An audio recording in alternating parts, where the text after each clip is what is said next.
Assalamualaikum warahmatullahi wabarakatuh. Nama saya Mutiara Putri Wulandari, NIM 212020221. Di sini saya akan mengumpulkan tugas meresum.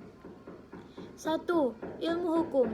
Pengertian muamalah dalam lingkup terbatas atau sempit, yaitu hukum-hukum mengenai transaksi sesama manusia, mengenai harta kekayaan, hak-hak dan penyelesaian sengketa. 2. Ilmu dan teknik. Ilmu teknik industri merupakan istilah nama disiplin ilmu yang ditafsirkan dari Industrial Engineering atau IE. IE memanfaatkan ilmu dan keterampilan tertentu seperti matematika, fisika, ilmu sosial, prinsip-prinsip, metode, analisa, serta perancangan dalam bidang teknik untuk menyatakan, memperkirakan, serta mengevaluasi hasil kerja dari sistem terintegrasi di atas. Lebih jelasnya, definisi ini dikemukakan oleh The Institute of Industrial Engineering. 3. Ilmu dan ekonomi. Ilmu ekonomi pesatnya perkembangan lembaga perbankan Islam, karena Islam memiliki keistimewaan. Salah satu keistimewaannya adalah yang melekat pada konsep dengan berorientasi kebersamaan.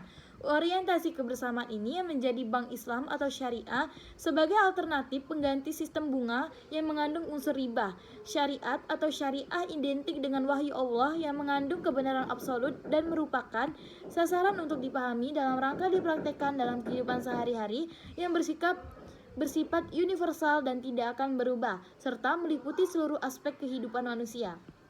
4. Ilmu dan pertanian.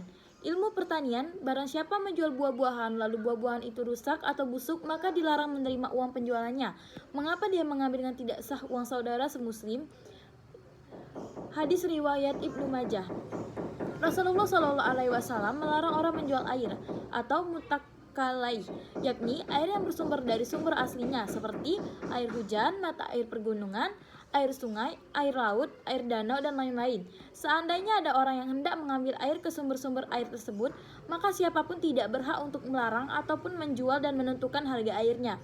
Siapapun tidak ada yang boleh menguasai dan memonopoli sumber-sumber air tersebut.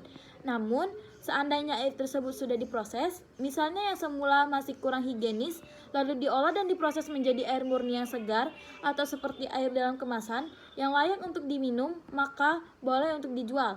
Karena orang atau perusahaan yang telah memprosesnya tersebut telah mengeluarkan tenaga serta biaya juga. Wallahu alam. 5. Ilmu dan pendidikan.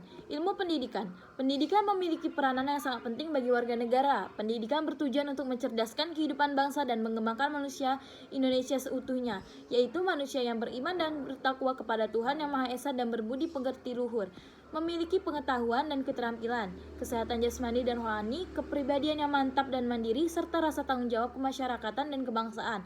Hal ini menunjukkan bahwa anak berkelainan berhak pula memperoleh kesempatan yang sama dengan anak lainnya atau anak normal dalam pendidikan. Pendidikan adalah proses pengubahan sikap dan tata laku seseorang atau kelompok orang usaha mendewasakan manusia melalui upaya pengajaran dan pelatihan atau proses cara perbuatan mendidik. 6. Ilmu dan agama. Pendidikan agama adalah salah satu usaha yang ditunjukkan kepada anak didik yang sedang tumbuh agar mereka mampu menimbulkan sikap dan budi pekerti yang baik serta dapat memelihara perkembangan jasmani dan rohani serta seimbang di masa sekarang dan mendatang sesuai dengan aturan agama. 7. Ilmu dan kesehatan.